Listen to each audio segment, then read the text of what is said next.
Welcome back to बैरिगा classes. मैं हूँ रिचा श्रीवास्तव। मैं आपका क्लास 9th का chapter 3 diversity in living organism में एक्सप्लेन कर रही हूँ, जिसमें मैंने आपको कुछ चीज़ें बताई हुई थी, जैसे डाइवर्सिटी क्या है, डाइवर्सिटी पाई क्यों जाती है, बायोडाइवर्सिटी क्या होता है, क्लासिफिकेशन क्यों किया गया, और बाइनोमियल नोमेनक्लेचर क्या होता है। ये सारी चीज़ें मैंने आपको बताई थी। बाइनोमियल नोमेनक्लेचर मैंने थोड़ा सा हिंट दिया था केवल, आपको ज़्यादा कुछ नहीं बताया था। तो आज मैं उसको डिटेल में बताऊंगी कि ये बाइनोमियल नोमेनक्लेचर होता क्या है और इसे दिया किसने था सबसे पहले। तो चलिए स्टार्ट करते हैं। बाइनोमियल नोमेनक्लेचर क्या है कि ऑर्गेनिज्म को कैटेगरी वाइज डिवाइड कर देना, जिसकी वजह से उनको एक स्पेसिफिक नाम मिल जाए और उस स्पेसिफिक नाम की वजह से आसानी से हम उस ऑर्गेनिज्म को पहचान सकें। ठीक है, यही मेन रीजन था जिससे हम ऑर्गेनिज्म को आसानी से पहचान सकें, यही मेन रीजन था। ठीक है, तो अब बाइनोमियल नोमेनक्लेचर को दिया किसने था सबसे पहले दिया था लिनियस ने। लिनियस एक ऐसे साइंटिस्ट थे जिन्होंने सबसे पहले स्टार्ट किया था बाइनोमियल नोमेनक्लेचर, और ये इन्होंने प्लांट में एक स्पेसिफिक चीज ये भी है इनके बारे में कि इन्होंने प्लांट को क्लासीफाई किया था सबसे पहले। ठीक है, टैक्सोनॉमी वर्ड जो दिया था या टैक्सोनॉमी के बारे में जो सबसे पहले बताया था वो लिनियस ने ही बताया था। ये मैंने लास्ट के वीडियो में आपको बताया था। तो अब ये बाइनोमियल नोमेनक्लेचर किया कैसे जाता है, तो सबसे पहले ऑर्गेनिज्म को डिवाइड किया गया, पूरे वर्ल्ड में स्पेसिफिक नेम से उन्हें जाना जाए, उन्हें किसी और नाम से नहीं जाना जाए, इसी वजह से बाइनोमियल नोमेनक्लेचर किया गया। ठीक है, नोमेनक्लेचर या क्लासिफिकेशन का मेन रीजन यही था, क्योंकि रीजन क्या होता है कि जो लोकल लैंग्वेजेस हैं, जैसे हम यहाँ पर किसी भी स्पीसीज या किसी भी ऑर्गेनिज्म को किसी और नाम से जानते हैं, अभी हम यहाँ से किसी और दूसरे एरिया में जाएं या दूसरे और कंट्री में जाएं तो वहाँ पर शायद उसी चीज़ को किसी और नाम से जाना जाएगा। तो इसकी वजह से लोगों में कंफ्यूजन बहुत ज़्यादा बढ़ जाती है, जिस वजह से किसी भी ऑर्गेनिज्म की स्टडी करना भी बहुत मुश्किल हो जाता है और उस ऑर्गेनिज्म के बारे में समझना भी बहुत ज़्यादा मुश्किल हो जाता है। जिसकी वजह से क्या किया, लिनियस ने सबसे पहले ये क्लासिफिकेशन लेकर के आए, और कैटेगरी वाइज ऑर्गेनिज्म को डिवाइड करने की वजह से क्या हुआ कि हम ऑर्गेनिज्म की स्टडी भी आसानी से कर सके, और कहीं भी अगर हम जाते हैं तो उनका एक स्पेसिफिक नेम होने की वजह से हम उन्हें आसानी से पहचान लेते हैं। ठीक है, तो ये बहुत बड़ा रीजन था। अब ऑर्गेनिज्म को पहचानते कैसे हैं, तो इसके लिए बाइनोमियल नोमेनक्लेचर का मतलब ही क्या हुआ, बाई का मतलब टू वर्ड्स। तो सबसे पहले जो कैटेगरी डिवाइड की गई वो 2 पार्ट में डिवाइड किया गया। ठीक है, पहला पार्ट कौन सा था, जीनस, और दूसरा था क्या, स्पीसीज। ठीक है, जीनस और स्पीसीज में डिफरेंस क्या है, जीनस जो है वो किसी भी स्पीसीज या किसी भी ऑर्गेनिज्म का, जैसे मेरा नाम क्या है, रिचा श्रीवास्तव। ठीक है, तो अब रिचा श्रीवास्तव से मतलब अगर मुझे कोई बोले कि श्रीवास्तव जी, अब मुझे श्रीवास्तव जी अगर किसी ने बुलाया तो क्या मैं ही पलट के देखूंगी, ये कोई जरूरी नहीं है। अगर मेरे साथ मेरी फैमिली भी है तो उसमें से कोई ये नहीं पहचान सकता कि श्रीवास्तव अगर कोई बुला रहा है तो वो सिर्फ मुझे ही बुला रहा है, या किसी और को, या मेरे पापा, मेरे चाचा, ऐसे कोई भी ये नहीं जान पाएगा कि वो बुलाया किसको जा रहा है, क्योंकि वो जेनरिक नेम है। ठीक है, लेकिन अगर वही मेरा नाम रिचा आगे कर दिया जाए तो क्या होगा, यानी कि मुझे स्पेसिफिक ही बुलाया जा रहा है। ठीक है, ऑर्गेनिज्म के साथ भी यही चीज हुई। सबसे पहले उन्हें डिवाइड किया गया जीनस में। ठीक है, अब जीनस क्या था, उनका जेनरिक नेम था, उन्हें आसानी से पहचाना इससे नहीं जा सकता था, तो क्या किया गया, उन्हें एक स्पेसिफिक नेम दिया गया जो कि क्या था, स्पीसीज। ठीक है, जैसे बहुत सारे ऑर्गेनिज्म होते हैं जिनके जीनस सेम दिखाई देंगे आपको, लेकिन उनके स्पीसीज क्या है, वो डिफरेंट दिखाई देंगे। क्यों, जिसकी वजह से उनके कैरेक्टर्स क्योंकि जीनस से थोड़ा सा डिफरेंट थे, तो उन्हें एक अलग कैटेगरी यानी कि स्पीसीज में डिवाइड कर दिया गया। ठीक है, तो इस वजह से 2 कैटेगरी में डिवाइड किया गया, पहला क्या था, जीनस, और दूसरा क्या था, स्पीसीज था। ठीक है, अब एग्जांपल से समझते हैं इस चीज को। जैसे मान लो रोज है। ठीक है, अब रोज क्या है, रोजा डेमस्सेना।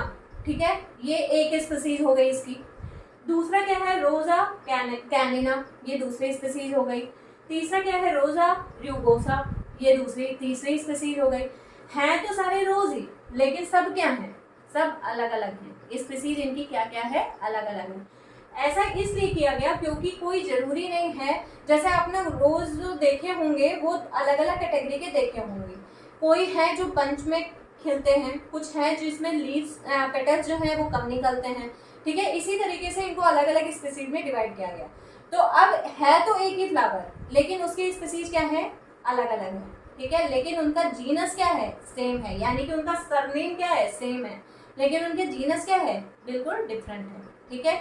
तो इस वजह से जब उनके कैरेक्टर्स को देखा गया कि जीनस में है तो कुछ कैरेक्टर्स जो बेसिक कैरेक्टर्स थे वो तो सेम दिखाई दिए, लेकिन अब इनकी भी जब स्टडी की गई तो इसमें भी कुछ कैरेक्टर्स जो है वो डिफरेंट दिखाई दिए। तो जिस हिसाब से उनको कैरेक्टर्स देखने को मिले, उन्होंने क्या किया, उन्हें अलग अलग स्पीसीज में डिवाइड कर दिया, ठीक है। अब ये दूसरा एग्जाम्पल समझते हैं, पैंथेरा लियो, यानी कि ये क्या है, लॉयन है, ठीक है। पैंथेरा टाइग्रिस, ये क्या है, टाइगर है, और ये क्या है, लिपर्ड है।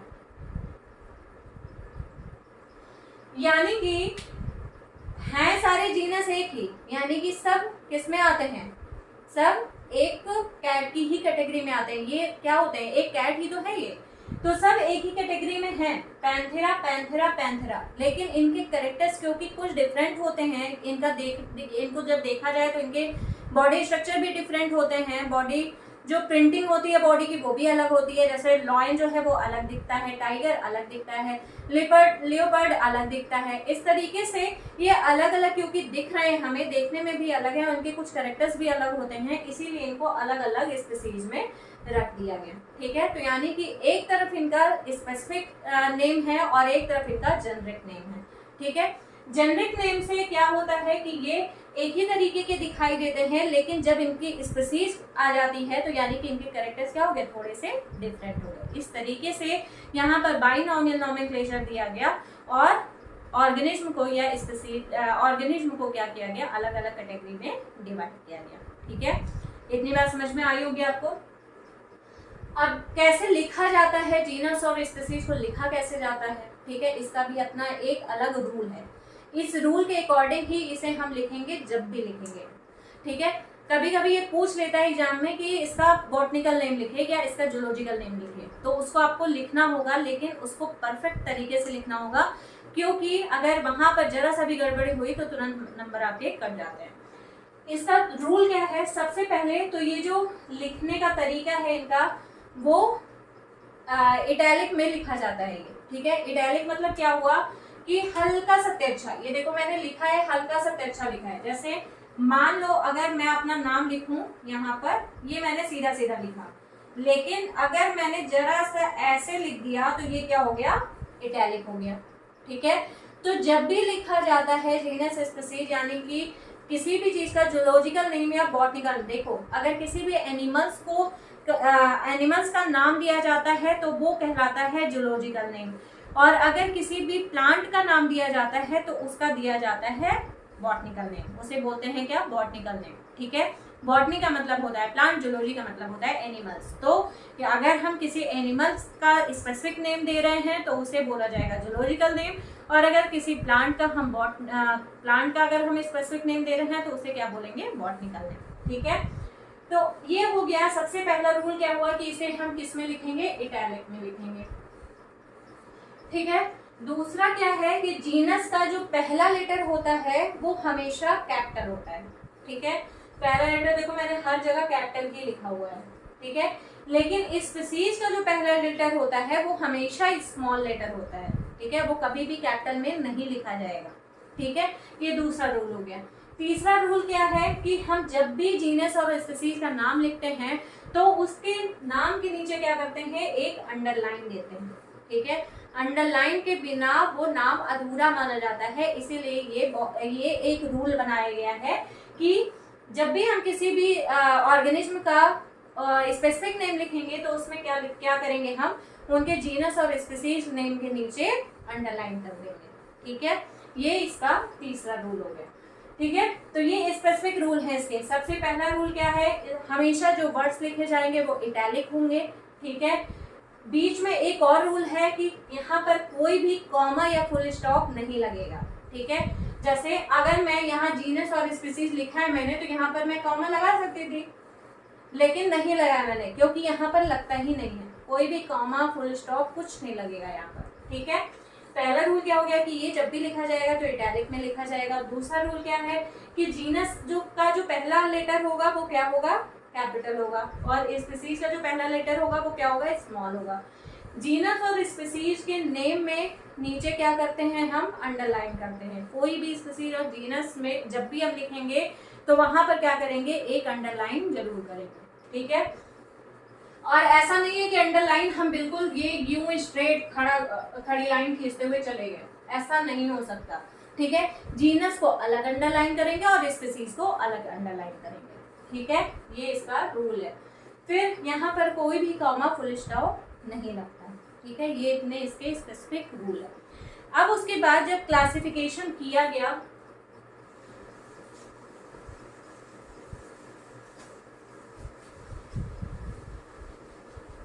तो इतनी चीजें आपको समझ में आई।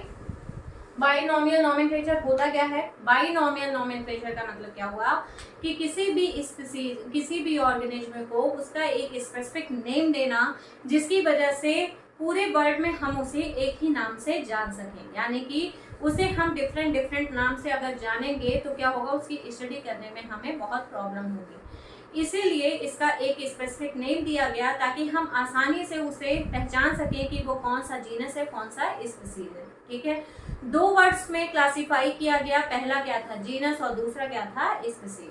ठीक है, जीनस जो था उसमें उनका जो जेनरिक नेम था वो रखा गया, मतलब जनरल, जो जैसे जनरली उनको डिवाइड किया गया था वो जनरल नेम उनका डाल दिया गया, और स्पीसीज में उनका स्पेसिफिक नेम डाला गया। ऐसा इसलिए किया गया क्योंकि जब जीनस में ऑर्गेनिज्म को क्लासिफाई किया गया तो देखा गया कि उनकी और स्टडी करने पर ये पाया गया कि जीनस से भी कुछ कैरेक्टर्स उनके डिफरेंट हमें दिखाई दे रहे थे। तो क्या किया गया, उनको फिर से डिवाइड किया गया और उनका एक स्पेसिफिक नाम दिया गया, स्पीसीज। ठीक है, उसी तरीके से जब जीनस और स्पीसीज की बात करते हैं तो बहुत सारे ऑर्गेनिज्म हैं जिनका, जैसे ह्यूमन को ही ले लो। ह्यूमन क्या है, ह्यूमन का जो जूलॉजिकल नेम होता है वो क्या है, होमो सेपियंस। अब होमो सेपियंस आप पूरे वर्ल्ड में कहीं भी चले जाओगे तो आप होमो सेपियंस नाम अगर ले लिए, स्पेसिफिक नेम अगर बता दिया कि ये ह्यूमन का ही है, तो कोई भी ऐसा नहीं है जो पहचान ना सके। ठीक है, जबकि अगर वहीं आप ह्यूमन बोलोगे तो ह्यूमन हो सकता है कि इटली आप जाओ तो वहां पर कुछ और नाम से जाना जाए, हो सकता है आप स्पेन में जाओ वहां किसी और नाम से ह्यूमन को जाना जाए। इसी तरीके से वहां वर्ल्ड वाइड अलग अलग तरीके से लोग अलग अलग चीजों को जानते हैं। इसी वजह से क्लासिफिकेशन किया गया ताकि हम एक ही तरीके से किसी भी ऑर्गेनिज्म को उसके स्पेसिफिक नेम से ही जाने। ठीक है, अब ये जो डिवीजन किया गया था, जो उनका जीनस और स्पीसीज दिया गया, वो जीनस और स्पीसीज को लिखने का एक अपना रूल था। सबसे पहला रूल क्या था कि उन्हें इटैलिक वर्ड में लिखना था। दूसरा रूल क्या था कि ये जो क्लासिफिकेशन हो रहा है, ये जो जीनस और स्पीसीज में दिया जा रहा है, उनका जीनस का जो पहला लेटर है वो हमेशा कैपिटल होगा और स्पीसीज का जो पहला लेटर है वो हमेशा स्मॉल होगा। ठीक है, दोनों को अलग अलग अंडरलाइन करके लिखना है। ठीक है, एक साथ अंडरलाइन नहीं कर सकते, दोनों को अंदर अलग अलग ही अंडरलाइन करना है। ठीक है, साथ में कोई भी कॉमा, कोई भी फुल स्टॉप यहाँ पर नहीं लगता है। ठीक है, ये हो गया आपका क्या, बाइनोमियल नोमेनक्लेचर। ठीक है, अब अगर आपको यहाँ पर कोई कंफ्यूजन हो रही है तो आप मुझे कमेंट कर देना, मैं उसका रिप्लाई आपको कर दूंगी। ठीक है, तो अगर आपको मेरे वीडियो पसंद आ रहे हों तो प्लीज़ मेरे चैनल को लाइक करें, शेयर करें एंड सब्सक्राइब करें। Thank you.